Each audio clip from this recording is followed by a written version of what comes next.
एखाद्या आंदोलनाचे धार संख्येवर तोलायचे नसते, त्याच्यामध्ये किती निष्ठा ठसून भरलेले लोकांमध्ये याच्यावरती तोलायची असते. आणि आत्ताच हा प्रश्न का? कारण लोक कुठं कमी नाही आहेत आणि कधी मराठी कमीही पडणार नाही.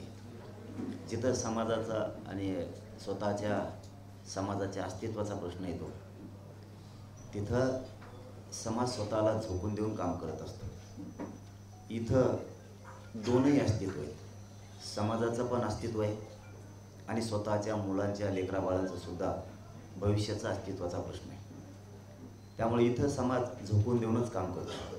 परंतु काहींनी विचार करताना खूप केला पाहिजे की परिस्थिती काय आहे, आपण कुठं जोडतोय, कशाला काय जोडतोय, आपल्याला काय आनंद आहे त्याच्यात. आता काहीला अशा गोष्टीतच खूप आनंद असतो, सत्यता नाकारायची पण कोणाला तरी खुश करायसाठी, कोणाला तरी दुखवायचं किंवा कोणाला तरी हिणवायचं. मराठ्यांना हिणवणारे या राज्यात नाही टिकत, मग क्षेत्र कोणचंही असू दे. शेवटी या लोकात निष्ठा आहे, ऊन पाऊस सुद्धा बघत नाहीत, संकट आहेत मोठमोठाले तरी येत आहेत. परंतु आता काहीला ती सवयच असते एखाद्या जातीला हिणवायचं, एखादी जात कमजोर समजायची. पण मराठ्यांची जात कमजोर नाही आणि हिणवणाराला हिसका दाखवते. आणखीन पुढं बघा, म्हणा जरा थांबा. लोकसभा निवडणूक झालेली आहे, त्याच्या अगोदर तुमचे मोर्चे निघाले. विधानसभा निवडणूक तोंडावर आहे, आता देखील तुमचे दौरे निघतात. तुमच्याकडे बघण्याचा दृष्टिकोन काही जणांचा बदलतो. नाही, काही जणाला कामच ते असतं ना, सगळ्या जणांचं नाही ना, पण काही जणांचं आहे ना. काही जणाला कामच ते असतं. प्रत्येक क्षेत्रात हे काही जण होतेच.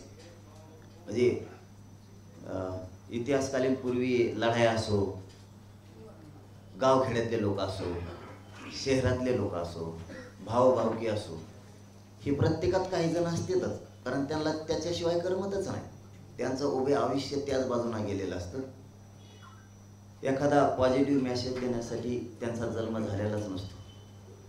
फक्त कोणाचं कुठं चुकतंय एवढ्याच मागं लागायचं, एवढंच त्यांना माहीत असतं. चांगली बाजू त्यांना कधीच माहीत नसते, त्यांना ते जाणून पण घ्यायचे नसते. लोकांची भावना ही जाणून पण घ्यायची नसते. लोकांची भावना जर माझ्याबद्दल जाणून घेतली ना, तर काही जण जे म्हणते त्याचे डोळे पांढरे होते. इतकी निष्ठा आणि प्रेम माझ्या मराठ्यांचं माझ्यावरती आहे. पण त्यांना वाटतं की हेच पोरगं आरक्षण देऊ शकतं. तुम्ही त्याला संख्यात तोडणार असाल तर तुम्ही आजच फेल आहेत. तुम्हाला फक्त एकच सवय लागली, मराठ्यांना हिणवायचं, मराठ्यांना नाव ठेवायचं. एवढ्याचसाठी फक्त तुम्ही लोकांच्या समोर येत आहे. बाकी तुमचा उद्देश काहीच नाहीये. सुपारी घेतल्यासारखा. उदाहरणार्थ, आधी आंदोलन आपली सुरुवात झाली त्यावेळेची भूमिका आपली होती की समाजाला आरक्षण मिळालंच पाहिजे. पण आंदोलनाची दिशा जी आहे ती निवडणुकीच्या दिशेने जाताना दिसते. त्यामुळे लोकांनी चष्मा बदलला, म्हणून तुमच्याकडे बघण्याचा दृष्टिकोन बदलला असं वाटतं. कुठं चष्मा बदललेला दिसतोय तुम्हाला? राजकारण्यांचा चष्मा पूर्णपणे तुमच्या पहिल्यापासून आहे दादा. त्याच थोड्या वेळोवेळी तुमची जी भाषणं होत आहेत त्याच्यामध्ये राजकीय अनुषंगाने तुम्ही बोलताय आणि त्यामुळं तुमच्या आंदोलनाला लोक पाठ फिरवायला लागलेत असं वाटतंय का? नाही, हे माझी काम करायची पद्धती. मी 10 लोक असले तरी जातो आणि 10 लाख असले तरी जातो. मला नका तुला द्यात. मला असं वाटतं की हे प्रश्न फक्त कोल्हापूरला कमी समाज मराठा आला म्हणून दिसतात असा माझा अंदाज आहे.